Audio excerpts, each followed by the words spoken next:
اعوذ باللہ من الشیطان الرجیم بسم اللہ الرحمن الرحیم رب اشرح لی صدری ویسر لی امری واحلل عقدۃ من لسانی یفقہوا قولی ربنا زدنا علما اللہم فقہنا فی الدین ربی یسر ولا تعسر وتمم بالخیر۔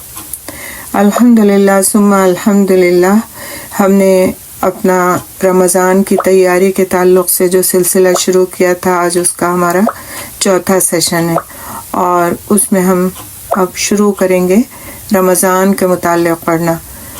سب سے پہلی کلاس میں آپ نے رجب المرجب کے بارے میں پڑھا، اس سے اگلی کلاس میں معراج کے بارے میں، اور پھر کل ہم نے شعبان کے مہینے کے تعلق سے کچھ چیزیں پڑھی، اور انشاءاللہ آج ہم رمضان کی تیاری کے سلسلے میں رمضان سے متعلق کچھ تاریخی حقیقتیں اور اس کے علاوہ قرآن حکیم میں جو جس طرح اس کا حکم آیا اس کے بارے میں دیکھیں گے۔ روزے کی فضیلت انشاءاللہ تعالی اس کے بارے میں ایک دفعہ اپنے آپ کو ریفریش کریں گے۔ فضیلت سب کو پتہ ہے، لیکن مزید کچھ چیزیں شاید ہمارے نظر سے گزریں ایسی جو اس سے پہلے ہمارے ذہن میں نہ آئی ہوں، یا بعض چیزیں ذہن میں بھی ہوتی ہیں لیکن ان کو دوہرا لینے سے یہ ہوتا ہے کہ وہ مزید اہمیت کے ساتھ اس پر عمل کرنے کی پھر ہمت آ جاتی ہے۔ اسی طرح سے کچھ چیزیں ہم تقویٰ کے متعلق بھی دیکھیں گے، کیونکہ جیسا کہ ہم کو اس آیت کی تلاوت میں آپ نے دیکھا اور اس کی تفسیر میں بھی پڑھا تھا کہ روزے کا جو اصل مقصد ہے وہ تقویٰ ہے۔ تو تقویٰ اصل میں ہے کیا، اور تقویٰ کی فضیلت کیا ہے، اور تقویٰ اختیار کرنے والے کو اللہ سبحانہ تعالیٰ کس کس طرح سے نوازتے ہیں۔ تو انشاءاللہ آج کے سبق میں ہم یہ ساری چیزیں کوشش کریں گے کور کرنے کی مختصراً۔ تو ہم شروع کرتے ہیں سب سے پہلے اس آیت کی تفسیر سے جو آپ نے ابھی سنی ہے۔ اعوذ باللہ من الشیطان الرجیم، یا ایھا الذین آمنوا کتب علیکم الصیام کما کتب علی الذین من قبلکم لعلکم تتقون۔ تو اس کی تفسیر مختصراً ہم دیکھیں گے، کیونکہ تفصیلاً تو آپ تفسیر کی کلاس میں الحمدللہ پڑھ چکے۔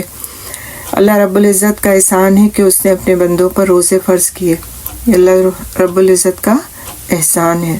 اور کیا فرمایا کہ یا ایھا الذین آمنو، اے لوگو جو ایمان لائے ہو، یعنی یا ایھا الناس کہہ کر کے سارے لوگوں کو اس میں مخاطب نہیں کیا گیا، بلکہ ان لوگوں کو مخاطب کیا گیا جو ایمان لائے ہیں۔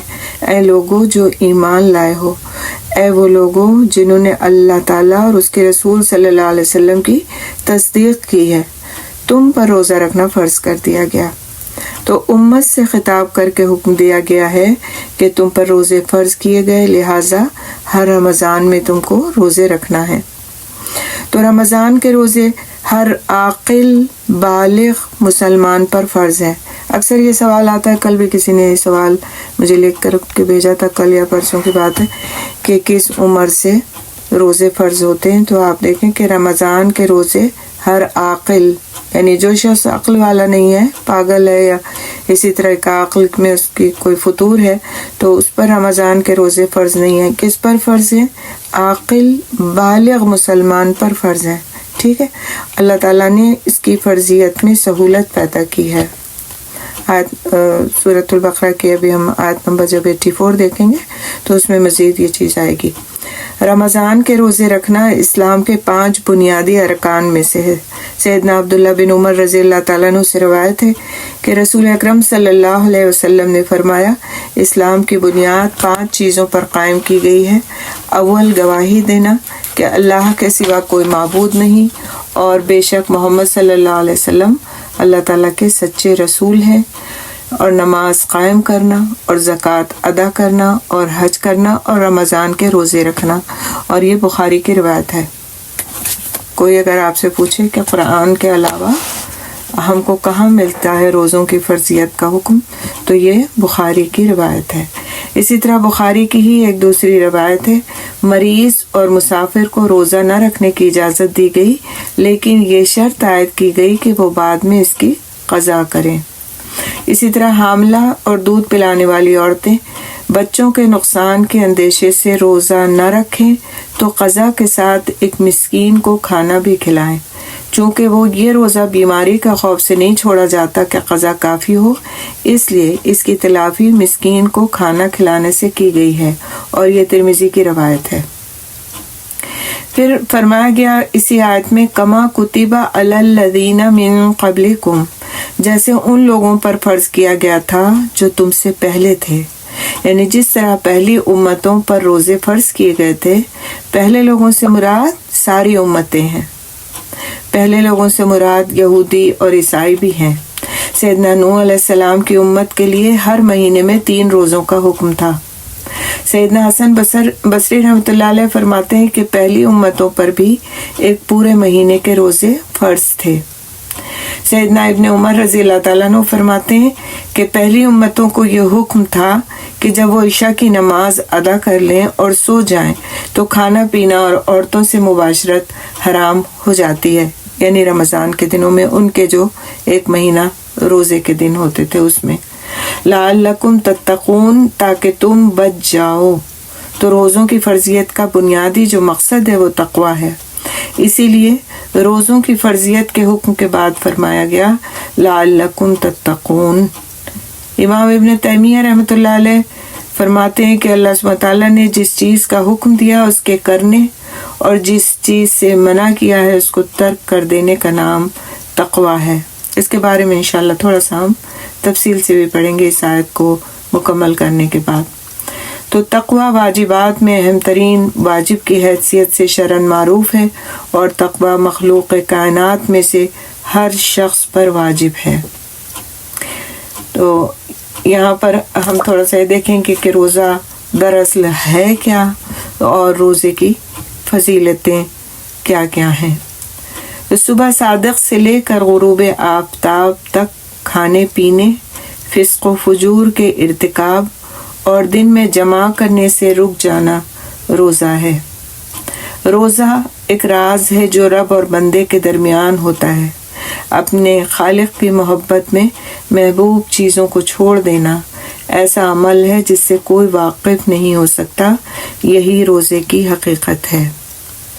نبی کریم صلی اللہ علیہ وسلم نے فرمایا، اللہ تعالیٰ فرماتا ہے کہ ابن آدم کا ہر عمل اس کا ہے سوائے روزے کے، کہ یہ میرا ہے اور میں خود اس کا بدلہ دوں گا، اور روزے دار کے منہ کی خوشبو اللہ تعالیٰ کے نزدیک مشک کی خوشبو سے بھی بڑھ کر ہے۔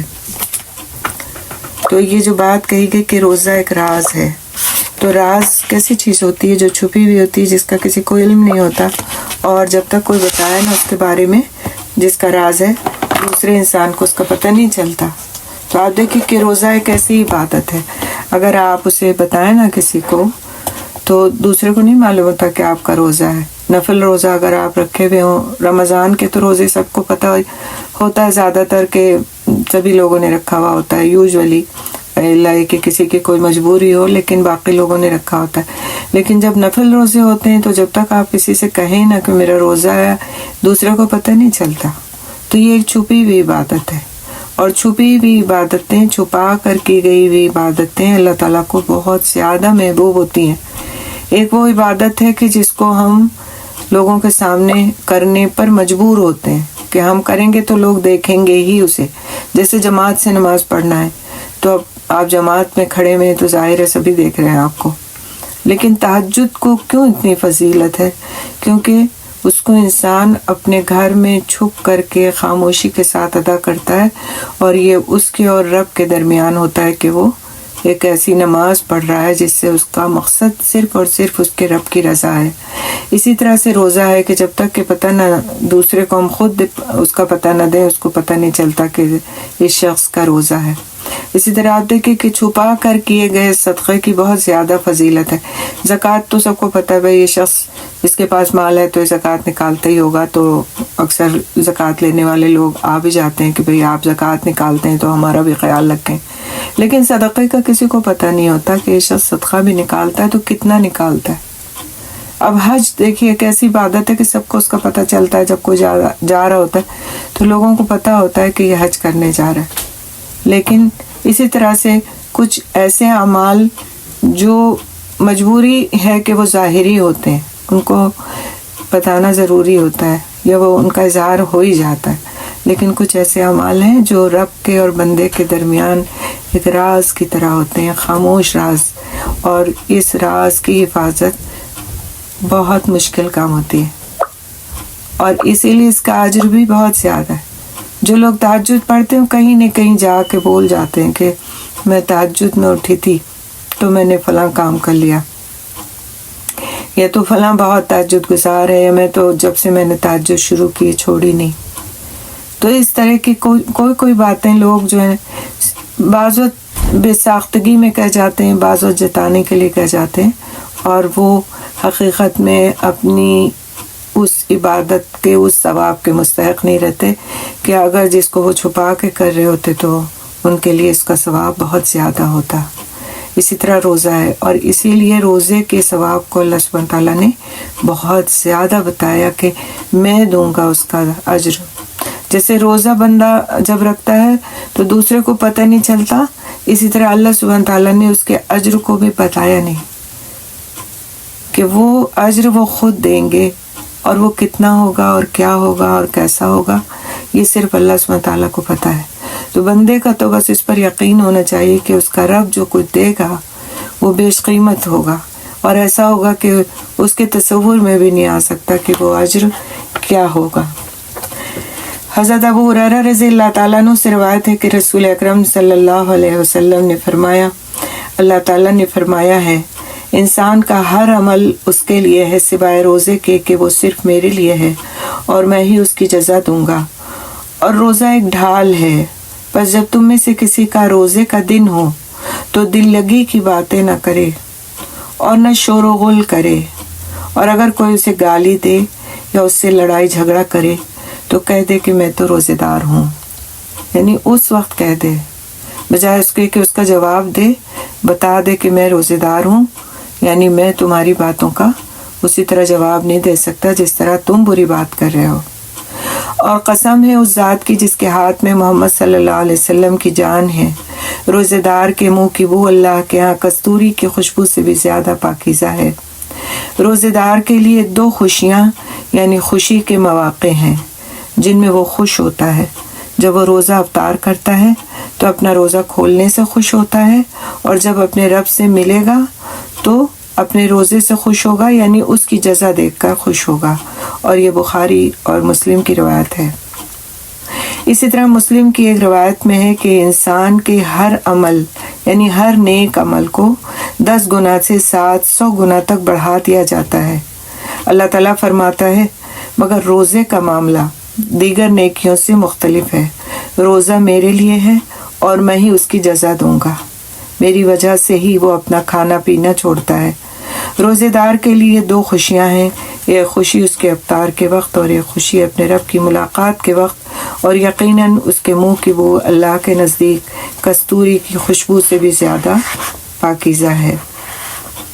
حضرت ابو ہریرہ رضی اللہ تعالیٰ عنہ سے روایت ہے کہ رسول اکرم صلی اللہ علیہ وسلم نے فرمایا، جو شخص اللہ کے راستے میں کسی چیز کا جوڑا خرچ کرے گا اسے جنت کے سب دروازوں سے پکارا جائے گا۔ جوڑا خرچ کرنے کا مطلب کیا ہے؟ 2 چیزیں، یعنی جیسے جانور ہیں تو نر و مادہ، یا اسی طرح کوئی کپڑا کوئی دے رہا ہے کسی کو تو پورا جوڑا، کہ شلوار ہے اس کے ساتھ تو شرٹ بھی ہے تو پورا جوڑا ہے اس کا، تو جوڑے سے مراد یہ ہے کہ دونوں چیزیں، تو اسے جنت کے سب دروازوں سے پکارا جائے گا جوڑا دینے میں۔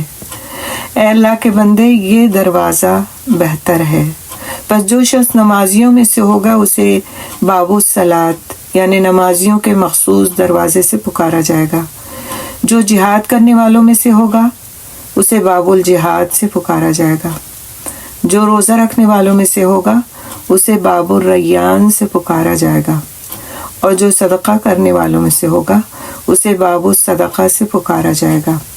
حضرت ابوبکر رضی اللہ تعالیٰ عنہ نے پوچھا، ہے اللہ کے رسول، میرے ماں باپ آپ پر قربان ہوں، ان سب دروازوں میں سے کسی کو بلانے کی ضرورت نہ ہوگی؟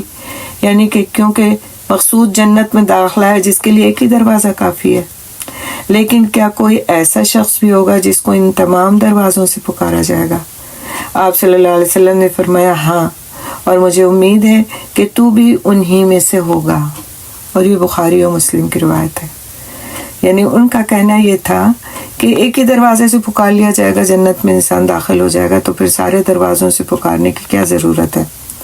لیکن آپ دیکھیں نا کہ اس میں انسان کے لیے بڑے شرف کی بات ہے کہ آپ کہیں جائیں اور آپ سے کہا جائے ادھر سے آ جائیے، ادھر سے آ جائیے، ادھر سے آ جائیے، ارے آپ ادھر سے آ جائیے، یعنی ہر ایک آپ کو وہاں پہچان رہا ہے، اور آپ کا شرف اتنا ہے کہ ہر دروازہ آپ کے لیے کھولا جا رہا ہے کہ آپ ادھر سے چاہے داخل ہو جائیں، چاہے ادھر سے آ جائیں، یا کرسی کوئی آپ کو پیش کرتا ہے، آپ کسی محفل میں جاتے ہیں، یہاں بیٹھ جائیں، یہاں بیٹھ جائیں، یہاں بیٹھ جائیں، ہر طرف سے آپ کے لیے صدا لگ رہی ہوتی، تو آپ کو اپنا آپ کتنا اہم فیل ہوتا ہے نا، اور کتنا شرف محسوس ہوتا ہے کہ لوگ مجھے اتنا چاہتے ہیں، یہ میری اتنی عزت کرتے ہیں، لوگوں کے دل میں میری اتنی محبت ہے کہ ہر ایک جو ہے مجھے بلا رہا ہے اور ہر ایک مجھے اپنے پاس بٹھانا چاہ رہا ہے۔ آپ دیکھیں کہ قیامت کے دن ہر عمل کا، کوئی بھی عمل کوئی کرتا ہے، اللہ سبحانہ تعالیٰ چاہیں گے کہ وہ جنت میں داخل ہو تو اس کے لیے جنت میں داخلہ ایک دروازے سے ہوگا تو وہ جنت میں ہی داخل ہوگا، اسی جنت میں دوسرا بندہ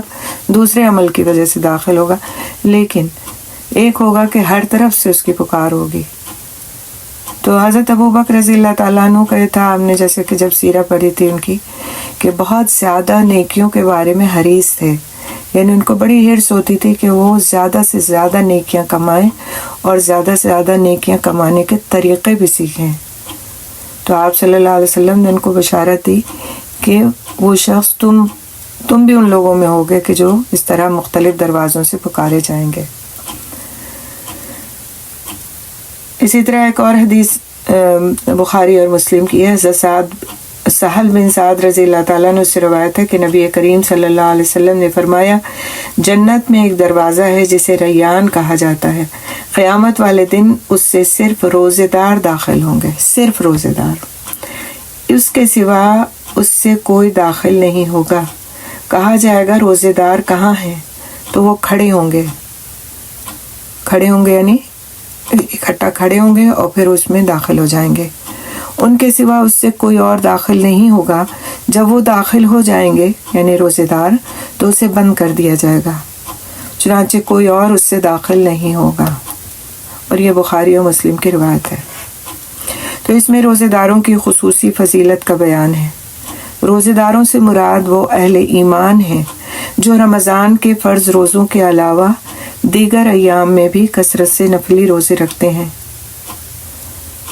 تو یہاں پر اہل صلاۃ، اہل صدقہ، اہل جہاد کا جو مفہوم ہے، اور جس کا بھی ہم نے پچھلی حدیث میں تذکرہ پڑھا، تو فرض نماز، فرض صدقہ، فرائض میں تو سب مسلمان برابر ہیں، لیکن ان کی خصوصیت اس لیے بیان کی گئی کہ یہ پھر نفلی روزے، نفلی صدقات، نفلی نمازوں میں بھی آگے بڑھتے ہیں۔ حضرت ابو سعید خدری رضی اللہ تعالیٰ عنہ سے روایت ہے کہ رسول اکرم صلی اللہ علیہ وسلم نے فرمایا، جو شخص اللہ کی راہ میں ایک دن کا روزہ رکھتا ہے، ایک دن کا، تو اللہ سبحانہ تعالیٰ اس دن کے بدلے میں اس کے چہرے کو جہنم کی آگ سے 70 سال دور کر دیتا ہے۔ اللہ کی راہ میں سے مراد ہے یعنی کفار سے جہاد کرتے وقت روزہ رکھنا، یا اللہ کی اطاعت اور رضا کے لیے مطلق روزہ رکھنا، اور 70 سال سے مراد ہے 70 سال کی مسافت، یعنی اتنی دور اس کے چہرے کو آگ سے کر دیا جاتا ہے جو اللہ کے راستے میں یعنی اللہ کی رضا حاصل کرنے کے لیے ایک دن کا روزہ رکھتا ہے۔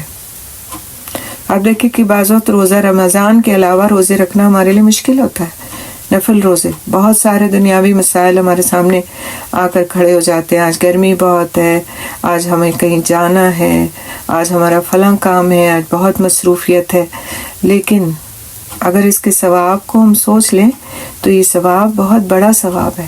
70 سال کی مسافت کوئی معمولی مسافت نہیں ہے، اور 70 کا ہندسہ عربی میں جب بھی بولا جاتا ہے تو اس سے مراد ہوتا ہے بہت زیادہ، بہت زیادہ کے لیے یہ ایک طرح سے استعارہ ہے کہ 70۔ تو کبھی بھی اس طرح کی چیزیں جب آڑے آنے لگتی ہیں نا تو اس حدیث کو یاد کر لینے سے ہمت آ جاتی ہے۔ آپ دیکھیں کہ روزہ مشکل کب لگتا ہے؟ بس صرف سحری میں اٹھنا مشکل لگتا ہے، اس وقت انسان اٹھ گیا، کھڑا ہو گیا نا، تو پھر روزہ تو پتہ بھی نہیں چلتا۔ اور آج کے کل کے دنوں میں آپ دیکھیں کہ رجب کا مہینہ ہے، حرمت والا مہینہ ہے، اس میں ہمیں کسی خصوصی عبادت کے بارے میں نہیں کہا گیا کہ تم روزے رکھو تو تم نمازیں پڑھو، فلاں طرح سے تم فلاں ذکر کرو، کوئی مخصوص ہم سے عبادت کا مطالبہ نہیں کیا گیا، لیکن یہ حرمت والا مہینہ ہے، اور حرمت والے مہینے میں انسان کے لیے ضروری ہے کہ وہ اپنے آپ کو گناہوں سے بچائے۔ ایسے تو ہمیشہ ہی ضروری ہے، لیکن حرمت والے مہینوں میں خصوصیت سے ضروری ہے۔ آپ دیکھیں کہ عربوں میں کیا تھا کہ وہ جنگ کرتے رہتے تھے، آپس میں لڑتے پھرتے رہتے تھے، لیکن جب یہ حرمت والے 4 مہینے ہوتے تھے وہ ہتھیار اتار کے رکھ دیتے تھے، جنگ نہیں کرتے تھے، حالانکہ وہ ان کی بڑی مرغوب پسندیدہ چیز تھی کہ آپس میں لڑائی جھگڑے اور ایک دوسرے سے بدلے لیں اور جنگیں کریں، اور پھر جیت جائیں تو پھر خوب اپنے آپ کا شہرہ کروائیں کہ ہم جیت گئے فلاں قبیلے سے۔ تو یہ ان کی بڑی پسندیدہ چیز تھی، لیکن جب حرمت والے مہینے آتے تھے تو وہ اس میں اپنے ہتھیار اتار کے رکھ دیتے تھے۔ تو یہ جو حرمت والا مہینہ جس میں اس وقت ہم چل رہے ہیں، جس کو ہم کہتے ہیں بیج ڈالنے کا مہینہ، تو اس میں سب سے پہلا کام کیا کرنا ہے ہم کو کہ اپنے آپ کو تقوی اختیار کرنے والا بنانا ہے، اپنے آپ کو گناہوں سے بچا کر چلنے والا بنانا ہے۔ اب دیکھیں انسان ریموٹ کنٹرول کی طرح سے ایک چیز سے دوسری چیز پر سوئچ نہیں ہو سکتا، اس کے لیے اسے تھوڑی ٹریننگ کی ضرورت ہوتی ہے، نفس کو ٹریننگ کی ضرورت ہوتی ہے۔ اور یہ ٹریننگ کیسے ہوتی ہے؟ جب ہم کسی بھی کام کو کرنا ہے جس وقت اس سے پہلے سے اس کی شروعات کرتے ہیں، تب ہمارا نفس ٹرین ہو جاتا ہے اس نیکی کو کرنے پر، اور تب ہمارے لیے تقوی کو اختیار کرنا آسان ہو جاتا ہے۔ مثال کے طور پر ہم چاہتے ہیں کہ رمضان میں جیسا کہ ضروری ہے روزے کے لیے کہ انسان اپنے آپ کو لڑائی جھگڑوں سے بچا کے رکھے، انسان اپنے آپ کو گالی گلوچ اور زبان کے خرابیوں سے بچا کے رکھے، یہ روزے کا ایک لازمی جز ہے۔ ہم سمجھتے ہیں بس روزے کا لازمی جز جو ہے وہ کھانے پینے سے اپنے آپ کو بچانا ہے، اور روزے کا لازمی جز یہ ہے کہ انسان جو ہے وہ جنسی تعلق نہ قائم کرے۔ ٹھیک ہے، یہ تو ضروری ہے، لیکن اس کے علاوہ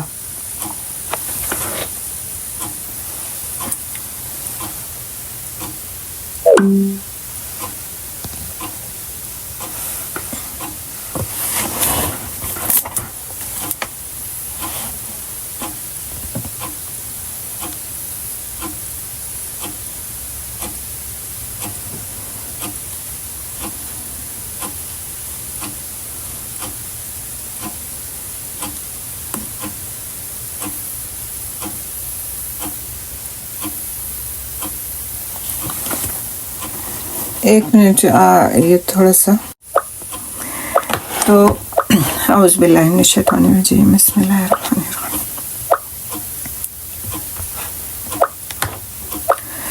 تو ہم روزے کے فضائل کے بارے میں پڑھ رہے تھے اور یہ دیکھ رہے تھے کہ کس طرح سے جب بندہ روزہ رکھتا ہے تو اللہ سبحانہ تعالیٰ کے نزدیک اس کی اہمیت کتنی زیادہ ہو جاتی ہے کہ سب سے پہلے تو اس کو 70 سال کی مسافت پر آگ سے اس کو دور کر دیا جاتا ہے، اور اس کے علاوہ اللہ سبحانہ تعالیٰ کے نزدیک اس کے جو منہ سے خالی پیٹ کی وجہ سے اسمیل آتی ہے، وہ اسمیل اللہ سبحانہ تعالیٰ کے نزدیک مشک کی خوشبو سے بھی زیادہ پسندیدہ اسمیل ہے۔ تو یہ بات میں کر رہی تھی کہ جب ہم کسی بھی کام کو کرنا چاہتے ہیں تو اس کے لیے ہمیں ٹریننگ کی ضرورت ہوتی ہے۔ تو رمضان میں آپ دیکھیے کہ بعض لوگوں کا یہ سوال ہوتا ہے کہ جب شیاطین قید کر دیے جاتے ہیں تو پھر گناہ لوگ کیوں کرتے ہیں، پھر بہت سارے لوگ روزہ کیوں نہیں رکھتے، پھر تو کوئی بہکانے والی چیز نہیں ہوتی ان کو، تو پھر وہ ایسا کیوں کرتے ہیں کہ وہ گناہ گار ہوتے ہیں۔ تو جو ہمارا نفس ہے نا، یہ ہمارا سمجھ لیں کہ آپ شیطان سے بھی بڑھ کر کے دشمن ہیں، اور سارے سال شیطان اس کی ٹریننگ کرتا ہے ہمارے نفس کی، اور ہم ہر وہ کام کرتے چلے جاتے ہیں جس کا ہمارا دل چاہتا ہے، بجائے اس کے کہ ہم ان کاموں کو چھوڑ دیں جو اللہ تعالیٰ کی ناپسندیدگی کے کام ہیں، توبہ کریں، استغفار کریں، ہم ان کاموں کو کرتے چلے جاتے ہیں، اور اس طرح ہمارا نفس گناہوں پر ٹرین ہو جاتا ہے، اور پھر شیطان کو ضرورت ہی نہیں ہوتی کہ وہ ہم کو بہکائے، ہمارا نفس ہی کافی ہوتا ہے ہمارے لیے کہ وہ ہم کو بہکائے۔ اور اسی لیے بہت سارے لوگ رمضان میں بھی گناہوں کو نہیں چھوڑ پاتے۔ اس لیے ضروری ہے کہ جب ہم کو احساس ہو جائے اس بات کا کہ ہم غلط کام کریں، بس اسی وقت سے ہم توبہ کر کے اللہ سبحانہ تعالیٰ کی طرف رجوع کر لیں۔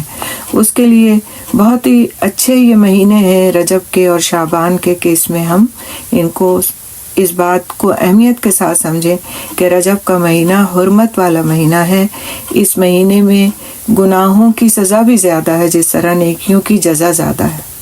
تو ہمارے جو بھی گناہ کے کام ہم کرتے ہیں، جو آج کل تو خاص جو گناہ کا کام ہے ایک، وہ سوشل میڈیا پہ جا کر کے اپنی ہر پسندیدہ چیز کو دیکھ لینا، چاہے وہ صحیح ہو چاہے غلط ہو چاہے کیسی بھی ہو، اور پھر اس کو فارورڈ بھی کر دینا دوسروں کو۔ آپ یہ سوچیں کہ گناہ جاریہ ہے، اگر ہم کوئی چیز ایسی دیکھتے ہیں اور اس میں شامل ہو جاتے ہیں اور اس کو ہم فارورڈنگ کرنا شروع کر دیتے ہیں، وہ ہمارے ذریعے سے سینکڑوں لوگوں تک، ہزاروں لوگوں تک پہنچ جاتی ہے، اور وہ سارے دیکھتے ہیں اور ان سب کا گناہ ہمارے کھاتے میں جا رہا ہوتا ہے۔ تو ان چیزوں سے اپنے آپ کو بچانے کی ابھی سے پریکٹس شروع کرنا ہے کہ ہم سوشل میڈیا پر جو ٹائم دیتے ہیں اس میں ہم کمی کریں، دھیرے دھیرے اس وقت کو گھٹائیں اور اس کام کو ہم اپنے اچھے کاموں پر لگائیں، اذکار میں لگائیں، قرآن میں لگائیں، اچھی چیزیں سننے پر لگائیں، اچھے لوگوں کے ساتھ اٹھنے بیٹھنے پر لگائیں، لوگوں کے ساتھ لوگوں کی خدمت میں لگائیں، اللہ کے دین کے راستے میں اپنے ٹائم کو لگائیں۔ تو یہ کام جب ہم دھیرے دھیرے شروع کر کے اپنے نفس کو اس کام کے لیے ٹرین کریں گے نا، تو وہ رجب کا جو مہینہ ہے حرمت والا، جو بیج ڈالنے کا مہینہ ہے، انشاءاللہ تعالی اس میں شعبان میں جب آپ پانی ڈالیں گے اور پھر رمضان میں وہ کھیتی کاٹیں گے تو وہ بہت خوبصورت کھیتی ہوگی۔ اس وقت کوئی محنت نہیں کرنی پڑے گی ان سارے کاموں پر، کیونکہ ہم محنت کر چکے ہوں گے پہلے سے۔ تو انشاءاللہ تعالی ان مہینوں میں اس رمضان کی تیاری کو شروع کرنے کی وجہ یہی ہے کہ اب ہم متوجہ ہو جائیں، تیار ہو جائیں، تیاری کے لیے اپنی کمر کس لیں کہ اب ایک بہت اہم کام ہم کو کرنا ہے۔ روزے ہم کو بس ایسے نہیں رکھنا جیسے ہر سال ہم رمضان میں روزے رکھ لیتے تھے، سب لوگ رکھ رہے ہیں، سب لوگ سحری میں اٹھ رہے ہیں، سب لوگ افطار کرتے ہیں، سب لوگ روزے سے ہوتے ہیں، ہم نے بھی رکھ لیا۔ نہیں، اب ہم کو شعوری طور سے روزے رکھنا ہے، کیونکہ ہم کو مطلوب اس سے کیا ہے، اپنے رب کی رضا مطلوب ہے، اور رب کی رضا جب تک حاصل ہو نہیں سکتی جب تک کسی کام کو شعوری طور پہ نہ کیا جائے، مینٹلی پریپئر ہو کر نہ کیا جائے، جب تک کہ رضا کا تصور آپ بھول جائیں کہ رضا حاصل ہو جائے گی۔ تو آپ دیکھیں کسی بھی کام کو آپ غائب دماغی سے کرتے ہیں، کسی کی بات کو آپس میں دو لوگ بیٹھے ہوں اور بات کر رہے ہوں اور غائب دماغی سے ایک بندہ دوسرے کی بات سن رہا ہو، تو پہلا والا کتنا ناراض ہو جاتا ہے۔ آپ کو تو ان کے پاس اتنا بھی ٹائم نہیں کہ میری بات کو آپ ڈھنگ سے کم سن لیں، آپ تو یہ بھی نہیں کر سکتے، نہیں کرنی مجھے آپ سے بات، یہ ہوتی ہے نا کیفیت۔ تو پھر ہم اللہ سبحانہ تعالیٰ کی رضا کیسے حاصل کرنا چاہتے ہیں؟ بغیر کسی شعور کے کسی عبادت کو کرنے کے ساتھ، کہ ہم کو کچھ آتا ہی پتہ نہیں، نہ اس عبادت کے بارے میں کچھ پتہ ہے، نہ اس کی اہمیت کے بارے میں کچھ پتہ ہے، نہ ہمیں اس کے فضائل کے بارے میں کچھ پتہ ہے، اور نہ ہمیں اس کا مقصد پتہ ہے کہ اس کو کرنے سے اللہ سبحانہ تعالیٰ نے ہمارے لیے اس کا مقصد کیا رکھا ہے، اور پھر ہم کو ملنے والا کیا ہے اس کے بدلے میں، کچھ پتہ نہیں، بس ایک رواداری میں رکھ کے چلے جا رہے ہیں۔ تو اب ہمیں جاگ جانا چاہیے، زندگی کا جو حصہ گزر گیا، جو رمضان گزر گئے جو گزر گئے، لیکن اب جو ہم گزارے اس میں ہم بہترین روزہ رکھنے والے ہوں اور لوگوں کو اس کی طرف متوجہ کرنے والے ہوں کہ یہ رمضان ہمارے لیے اللہ سبحانہ تعالیٰ کی طرف سے ایک نعمت کی طرح آ رہا ہے، اس میں جو عبادت ہم پر فرض کی گئی ہے وہ اللہ سبحانہ تعالیٰ کا احسان ہے ہمارے اوپر، کہ اس نے ہم کو اتنی خوبصورت عبادت دی کہ اس کے ذریعے سے ہم اس کے مقرب بن سکتے ہیں۔ اللہ نے ہم کو موقع دیا ہے۔ اللہ تعالیٰ ہم سب کو رمضان تک بھی لے جائے اور اس کے روزے رکھنے والا اور بہترین طریقے سے روزے رکھنے والا بنائے۔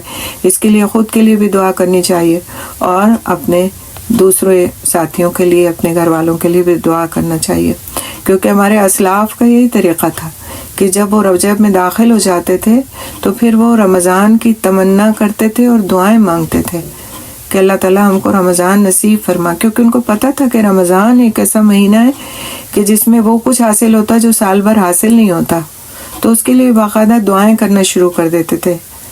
تو یہ عمل ہمارے اعمال میں آنا چاہیے۔ حضرت ابو ہریرہ رضی اللہ تعالیٰ عنہ سے روایت ہے کہ نبی کریم صلی اللہ علیہ وسلم نے فرمایا، جس شخص نے ایمان کے ساتھ، پہلی شرط کیا ہے؟ ایمان کے ساتھ ثواب کی نیت سے، یعنی اللہ کی رضا کے لیے رمضان کے روزے رکھے تو اس کے پہلے گناہ معاف کر دیے جاتے ہیں۔ بخاری و مسلم کی روایت ہے یہ۔ پہلے گناہ معاف کر دیے جائیں روزوں کے ذریعے سے، اس حدیث میں 2 شرائط بتائی گئی ہیں اس کی۔ پہلی شرط کیا ہے کہ ایمان ہو۔ اگر کوئی غیر مسلم، جیسے بعض وقت ہوتا ہے بچے بتاتے ہیں کہ ہمارے غیر مسلم ساتھی اسکول میں کہتے ہیں ہمارے ساتھ ساتھ کہ آج ہم بھی روزے سے ہیں تمہارے ساتھ۔ روزے کے لیے پہلی شرط کیا ہے؟ ایمان، مسلمان ہونا چاہیے۔ اور دوسری شرط کیا ہے کہ اللہ کی رضا کی نیت ہو، کسی دنیاوی دکھاوے کی نیت نہ ہو، کسی ایسی چیز کی نیت نہ ہو جو اللہ کی رضا کے علاوہ ہو۔ روزہ رکھنے میں صرف اور صرف نیت کیا ہونا چاہیے؟ اللہ کی رضا۔ تو پھر اس سے اس شخص کے پہلے گناہ معاف کر دیے جاتے ہیں۔ تو جب ہم محنت کرتے ہیں تو اس محنت کا پورا اجر لینے کے لیے بھی ہم کو محنت کرنی چاہیے انشاءاللہ۔ آگے اسی حدیث میں، بخاری و مسلم کی حدیث ہے، دوسری حدیث ہے حضرت ابو ہریرہ رضی اللہ تعالیٰ عنہ ہی سے مروی ہے کہ جب رمضان کا مہینہ آتا ہے تو جنت کے دروازے کھول دیے جاتے ہیں اور جہنم کے دروازے بند کر دیے جاتے ہیں اور شیطانوں کو جکڑ دیا جاتا ہے۔ اور بخاری اور مسلم کی یہ بھی روایت ہے۔ تو رمضان کی خصوصی فضیلت ہے، اسی کا نتیجہ ہے کہ رمضان میں اہل ایمان کا رجوع اللہ تعالیٰ کی طرف زیادہ ہو جاتا ہے اور وہ اس میں تلاوت قرآن، ذکر و عبادات اور توبہ اور استغفار کا زیادہ سے زیادہ اہتمام کرتے ہیں۔ تو یہ تو روزے کے کچھ فضائل تھے جو ہم نے دیکھے کہ کس طرح سے اللہ سبحانہ تعالیٰ اپنے روزہ رکھنے والے بندوں کے ساتھ معاملہ فرماتے ہیں انشاءاللہ تعالیٰ۔ اس کے ساتھ ہی ہم جو روزے کا مقصد ہے اور وہ ہے تقویٰ کو اختیار کرنا، جیسا کہ اس آیت میں ہم نے پڑھا اینڈ میں، لعلکم تتقون، تاکہ تم متقی بن جاؤ۔ تو ہم دیکھیں گے کہ تقویٰ اصل میں کیا ہے، اس کے حصول کے لیے ہمیں کوشش کیوں کرنا چاہیے، کیونکہ اس تقویٰ سے ہم کو حاصل کیا کیا ہوتا ہے۔ جب ہم لفظ تقویٰ کہتے ہیں تو اس کے میننگز کو ہم اچھی طرح ذہن نشین کر لیں کہ اس کا مطلب کیا ہے اور اس کو اختیار کرنے کے ذرائع کیا ہیں اور کس طرح ہم تقویٰ والے بن سکتے ہیں۔ ایک غلط جو تصور ہے نا کہ بس وہی شخص متقی ہو سکتا ہے جس نے ایک مخصوص طرح کے کپڑے پہنے ہوں یا ایک مخصوص طریقے کا اس کا طرز زندگی ہو۔ اللہ سبحانہ تعالیٰ نے اپنے ہر بندے کے لیے اس کو آسان فرمایا ہے۔ بس کام کرنے کا کیا ہے کہ ہم اس کو پوری طرح سے سمجھ جائیں کہ اصل میں تقویٰ ہے کیا، اور پھر اس کو حاصل کرنے کے بعد جب ہم اپنے اعمال میں اس کو ڈھالتے ہیں، اپنے اعمال میں اس کو لاتے ہیں، اپنی روزمرہ کی زندگی میں اس کو اختیار کرتے ہیں، تو اللہ سبحانہ تعالیٰ کی طرف سے کس طرح کے انعامات ہمارے لیے رکھے گئے ہیں۔ تو تقویٰ کا جو لغوی معنی ہے، یعنی جو لٹرل میننگ ہے، وہ ہے ایک چیز کو دوسری چیز کے ساتھ دور ہٹانا۔ تو متقی آدمی اپنے آپ کو نیک عمل کے ذریعے نافرمانی اور عذاب سے بچاتا ہے۔ متقی آدمی کیا کام کرتا ہے؟ اپنے آپ کو نیک عمل کے ذریعے نافرمانی اور عذاب سے بچاتا ہے۔ اب جو شخص یہ کام کرتا ہے وہ متقی ہے اللہ کی نظر میں۔ وہ کیا کر رہا ہے؟ گناہ کے کاموں سے بچ رہا ہے اور نیکی کے کام کر رہا ہے۔ ایسا شخص متقی ہے۔ اور اس کے اصطلاحی معنی کیا ہیں؟ یعنی جو اصطلاح میں جو استعمال میں میننگ آتے ہیں متقی کے، یعنی متقین وہ لوگ ہیں جو گناہوں سے بچتے ہیں اور فرائض ادا کر کے اپنے آپ کو عذاب سے بچاتے ہیں۔ تو خود کو عیوب سے بچانا اور بچاؤ اور احتیاط اور حفاظت اپنی کرنا، یہ سب کے سب تقویٰ میں شمار ہوتا ہے۔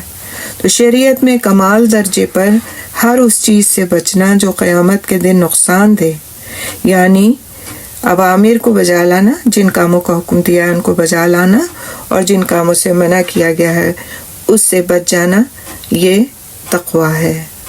اور اس کو نیسا پوری نے اپنی تفسیر میں اس کا یہ معنی بیان کیا ہے۔ علی رضی اللہ تعالیٰ عنہ فرماتے ہیں کہ تقوی گناہوں پر اصرار کو ترک کر دینا ہے، یعنی ایک گناہ کیا، اب اس کو چھوڑنے کے بجائے اس گناہ کو دوبارہ کیا، کرتے چلے گئے، حتیٰ کہ پھر اس گناہ کی برائی جو ہے وہ دل سے نکل جاتی ہے۔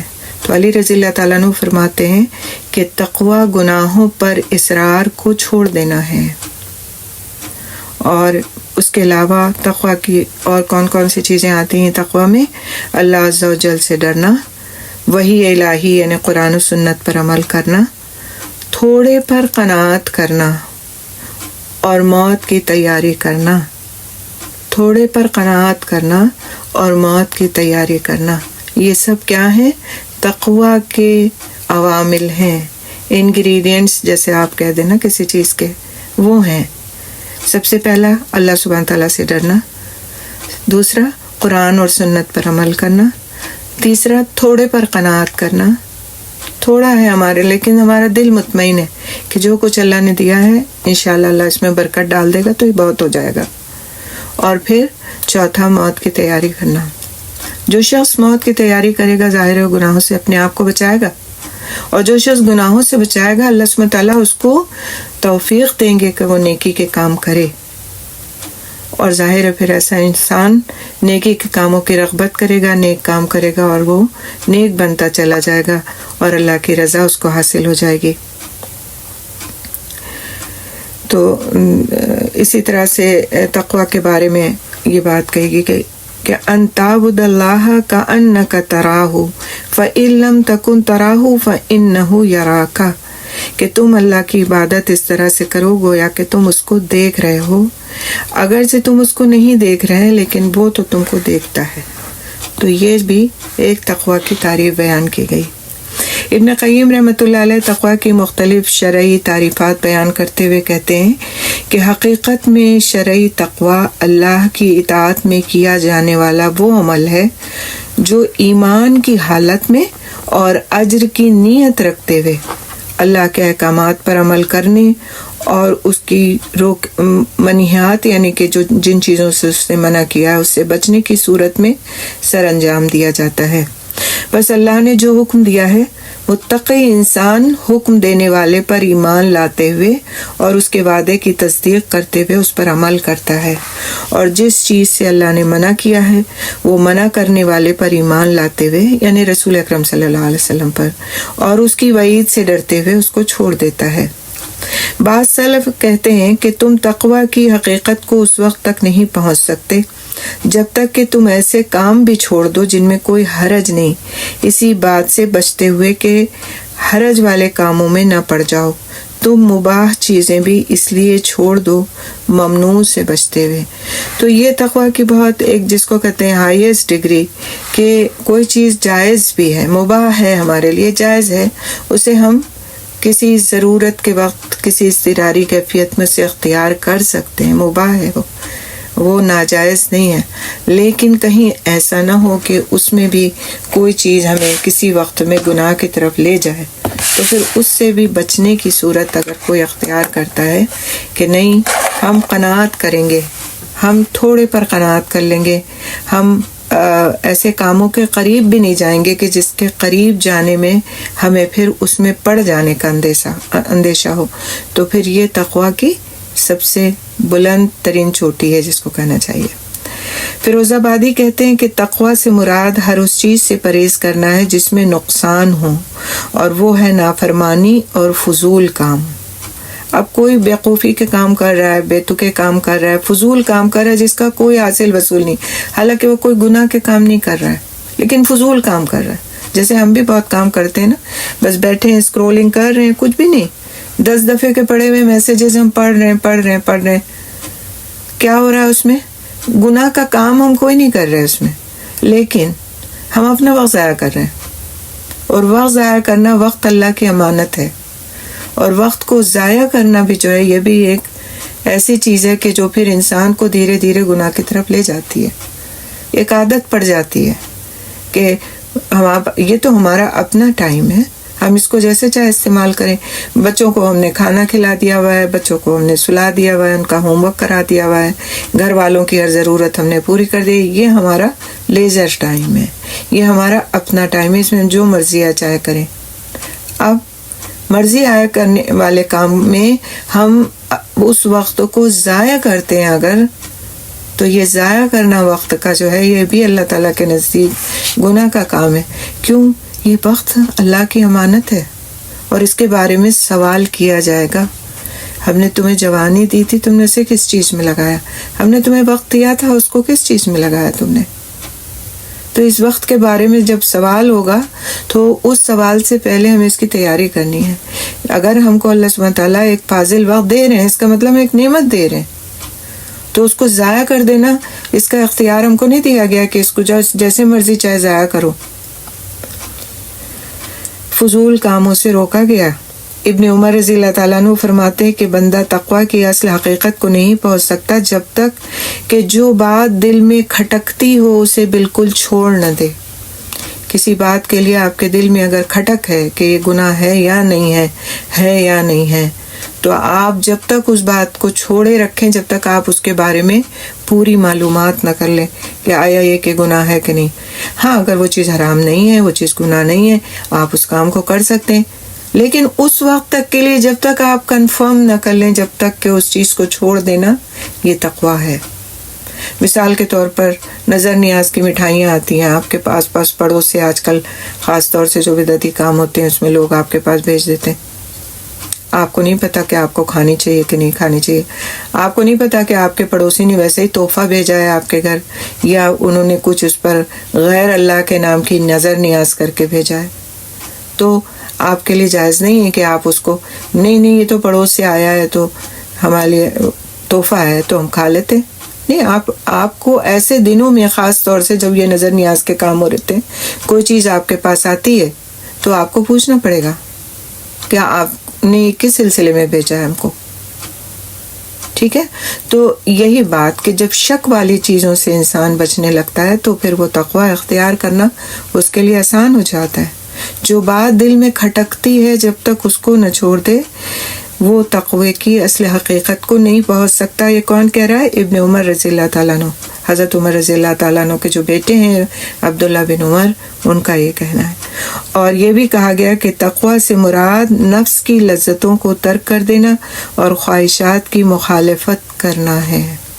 یہ سب چیزیں بڑی اہم ہیں، کیونکہ ان ساری چیزوں کو اختیار کرنے سے ہی پھر انسان دھیرے دھیرے نیکی کے کاموں میں پختگی اختیار کرتا ہے. کیا کہا گیا اس میں؟ تقوی سے مراد نفس کی لذتوں کو ترک کر دینا ہے. اور نفس ہمارا کس چیز سے لذت پاتا ہے یہ ہم کو پتا ہے. کسی کا نفس سونے سے بہت لذت پاتا ہے، کسی کا نفس کھانے سے بہت لذت پاتا ہے، کسی کا نفس باتیں کرنے سے بہت لذت پاتا ہے، کسی کا نفس دوسروں کو ہنسانے سے اور خود بہت ہنسنے سے لذت پاتا ہے. تو وہ نفس ہمارا جو ہم کو پھر دھیرے دھیرے گناہ کی طرف لے جاتا ہے، اس کی لذتوں کو اس کو دینے کا مطلب کیا ہے کہ اس کو ہم پال پوس کر کے تندرست توانا کر رہے ہیں تاکہ وہ ہمیں گناہوں پر ابھار سکے. تو ہمیں اپنے نفس کی اگر تربیت کرنا ہے تو ہر اس کے چاہنے والی چیز کو ہمیں چیک کرنا پڑے گا کہ یہ ہمیں بہت سلا رہا ہے، بہت کھلا رہا ہے، بہت ہنسا رہا ہے، بہت ہمارا وقت ضائع کرا رہا ہے. یہ نفس ہمارا کیا ہے؟ یہ ہمارا دوست بھی ہو سکتا ہے اور دشمن بھی. تو یہ ہم سے اگر کوئی غلط کام کرنے کی فرمائش کر رہا ہے تو ہمیں اسے چیک کرنا ہے، ہمیں نہیں کرنا وہ کام، اور ہمیں اس کی جن کاموں سے لذت پاتا ہے اس سے اس کو روک دینا ہے. اور اسی طرح خواہشات کی مخالفت کرنا ہے. انسان کو گمراہی کی طرف لے جانے والی جو چیزیں ہیں اس میں سب سے زیادہ جو بری چیز ہے جس کو کہتے ہیں کہ بہت آسان طریقے سے انسان فالو کرتا ہے، وہ ہے خواہشات کی پیروی. اور خواہش اور نفس آلموسٹ وہی بات آ جاتی ہے کہ ہم اگر خواہش کی پیروی کرتے ہیں تو ایک وقت وہ آتا ہے کہ ہماری خواہشات ہماری معبود بن جاتی ہیں. قرآن حکیم میں اللہ سبحانہ تعالیٰ اس طرح سے فرماتے ہیں کہ کیا تم نے نہیں دیکھا ایسے شخص کو جس نے اپنی خواہشات کو اپنا معبود بنا لیا ہے؟ اور معبود کون ہوتا ہے؟ جس کی عبادت کی جاتی ہے. تو خواہشات ایک درجے میں انسان پر اتنی حاوی ہو جاتی ہیں کہ وہ گویا اس کے معبود کا درجہ اختیار کر لیتی ہیں۔ ان خواہشات کو پورا کرنے میں انسان اتنا انوالو ہو جاتا ہے کہ نہ اسے اپنی عبادتوں کا ہوش رہتا ہے، نہ اسے اپنے ایمان کا ہوش رہتا ہے، نہ اسے حرام حلال کا ہوش رہتا ہے، کسی چیز کا پتہ نہیں ہوتا، بس وہ اپنی خواہش کو پورا کرنے میں لگا رہتا ہے۔ مثال کے طور پر اگر ہمارے بچے ہمیں اپنے آپ میں اتنا انوالو کر لیتے ہیں کہ ہماری نمازیں قضا ہو جاتی ہیں، یا ہمارا کچن ہمیں اپنے آپ میں اتنا انوالو کر لیتا ہے کہ ہماری نمازیں اس کے چکر میں آخری وقت میں ہونا شروع ہو جاتی ہیں، مطلب کیا ہے اس کا کہ خواہشات ہمارے اوپر غالب آئی ہوئی ہیں اس چیز سے زیادہ جس کو کرنا ہمارے اوپر فرض کیا گیا ہے۔ نماز کو اول وقت میں پڑھنا ہمارے اوپر فرض قرار دیا گیا ہے، مجبوری درجے میں اس کو تھوڑی تاخیر کر کے، یا اگر کسی کی آنکھ لگ گئی، کوئی سو گیا آخری وقت میں اٹھا ہے تو وہ ایک مجبوری کا درجہ ہے، لیکن اس کو اسی طرح سے عادت بنا لینا، کیونکہ ہم کچن میں مصروف ہوتے ہیں، اس کو ہم نے اسی طرح سے عادت بنا لیا کیونکہ اس وقت پہ ہمارے بچوں کو ہماری ضرورت ہوتی ہے، تو پھر کیا ہے یہ خواہش کو معبود بنا لینا، اس کی عبادت کرنے لگ جانا بجائے اس کے کہ جس کی عبادت ہم پر فرض ہے کرنا۔ تو اگر کوئی شخص اپنے آپ کو ان چیزوں سے نہیں بچاتا، اپنی خواہشات کی مخالفت نہیں کرتا، اپنے نفس کی مخالفت نہیں کرتا، تو ایسا شخص تقویٰ کو بھول جائے، چاہے وہ جیسے بھی کپڑے پہن لے، جتنا چاہے حجاب کر لے، نقاب کر لے، وہ شخص تقویٰ والا نہیں ہو سکتا۔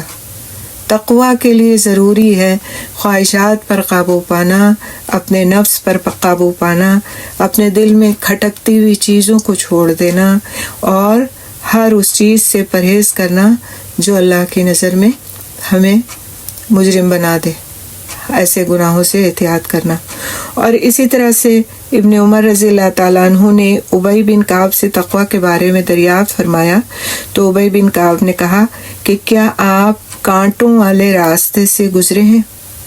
انہوں نے کہا ہاں، کیوں نہیں؟ ابی بن کعب نے کہا تو آپ کیا کرتے ہیں؟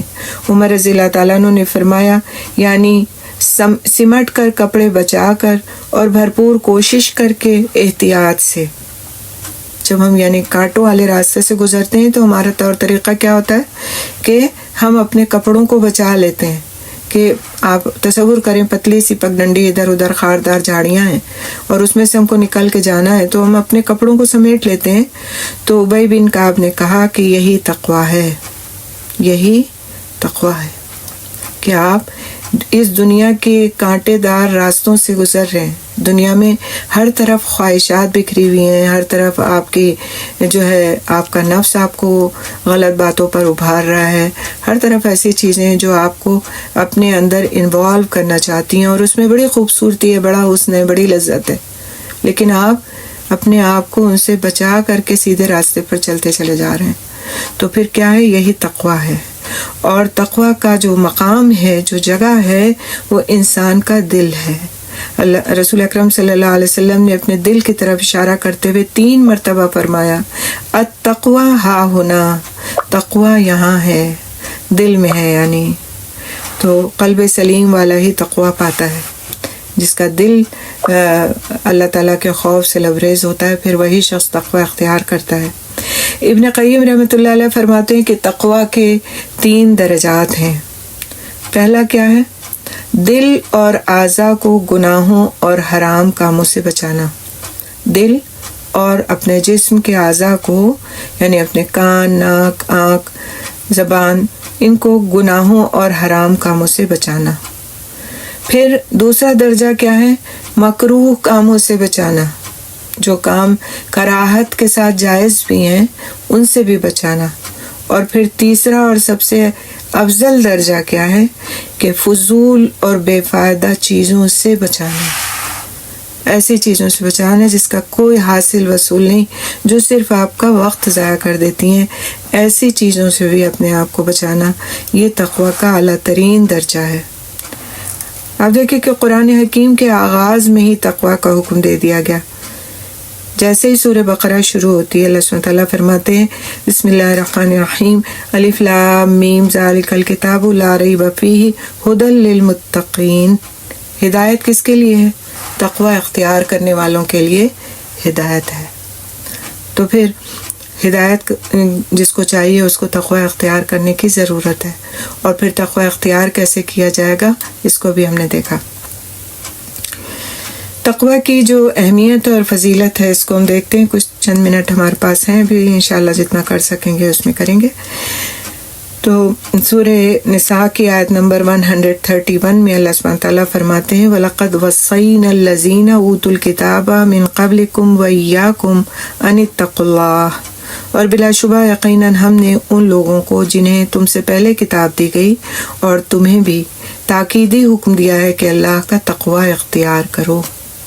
یعنی تقوی کا اختیار کرنا یا نہ کرنا ہماری وش پہ نہیں چھوڑا گیا، ہماری ول پہ نہیں چھوڑا گیا. ہماری مرضی آئے گی تو ہم تقوی اختیار کریں گے، نہیں مرضی آئے گی تو ہم ایسے ہی رہیں گے جیسے رہ رہے ہیں. بلکہ کیا فرما دیا گیا سورہ نساء کی آیت نمبر 131 میں اور بلا شبہ یقیناً ہم نے ان لوگوں کو جنہیں تم سے پہلے کتاب دی گئی اور تمہیں بھی تاکیدی حکم دیا ہے کہ اللہ کا تقوی اختیار کرو. سبحان اللہ. تو اب یہ زندگی کس طرح گزارنی ہے؟ تاکیدی حکم کو فالو کرتے ہوئے یا اپنی مرضی سے؟ تو آگے اگلی صورت میں اللہ سبحانہ تعالیٰ فرماتے ہیں سورہ زمر کے آیت نمبر 16 ہے لَهُم مِّن فَوْقِهِمْ ظُلَلٌ مِّنَ النَّارِ وَمِن تَحْتِهِمْ ظُلَلٌ ذالک اس میں تھوڑا سا ذالک یخوف اللہ بہ عبادہ یا عبادی فاتقون. ان کے لیے ان کے اوپر سے آگ کے سائبان ہوں گے اور ان کے نیچے سے بھی سائبان ہوں گے، اور یہ ہے وہ جس سے اللہ اپنے بندوں کو ڈراتا ہے. اے میرے بندو بس تم مجھ سے ڈرو. تو اس عذاب میں پڑنے سے، اس عذاب میں جانے سے اللہ سبحانہ تعالیٰ کا خوف کرنا چاہیے کہ اللہ تعالیٰ اگر ڈرا رہا ہے کسی چیز سے، منع کر رہا ہے کسی چیز سے، تو ہمیں اپنی زندگیوں میں اس کام کو نہیں کرنا. کرتے رہیں تو اس کو چھوڑنا ہے اور توبہ کرنا ہے. اس طرح سے ہر نبی نے اپنی امت کو تقوی اختیار کرنے کا حکم دیا.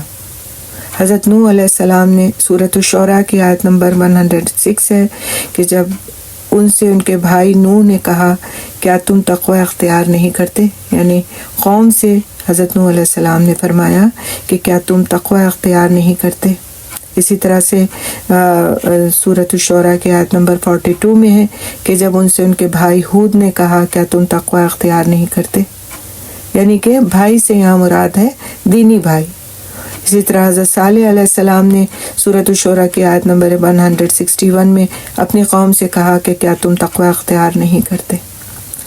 حضرت شعیب علیہ السلام نے سورۃ الشعراء کی آیت نمبر 177 میں اپنی قوم سے فرمایا کہ کیا تم تقوی اختیار نہیں کرتے.